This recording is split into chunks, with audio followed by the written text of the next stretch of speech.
Hello and welcome again to Joyful Kitchen Hack.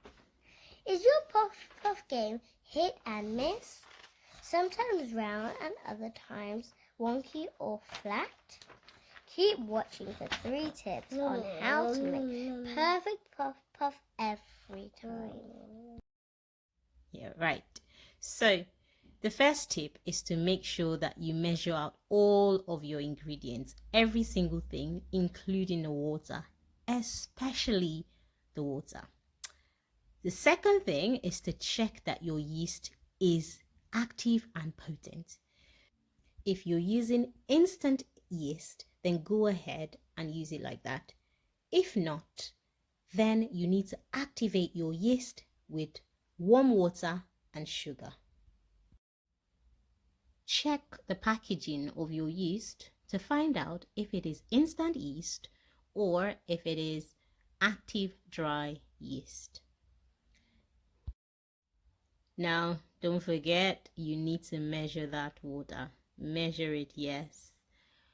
And then you're just going to mix and mix. Now, if you've measured all of your ingredients, you do not need to do the number 8 test on your batter because it will be perfect as it is. Cover and leave in a warm place to rise.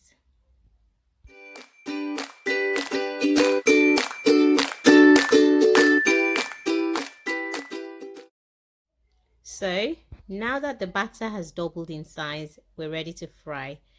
Beat the batter for a bit before you fry. So I'm just rinsing my hands in warm water just to make sure that the batter glides off easily. Look, yeah. So when you turn it around, pop, it goes. Pop, pop, and pop.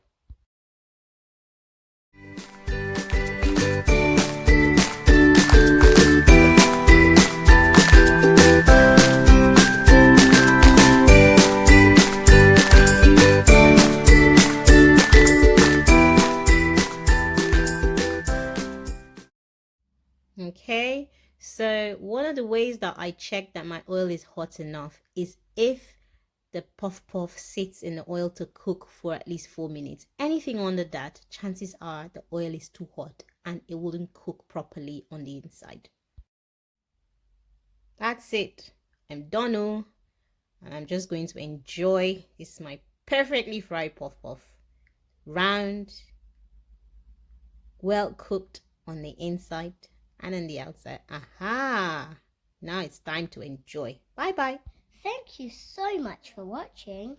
If you like this video, please give us a thumbs up, click the bell and share with your family, friends and community. Thank you.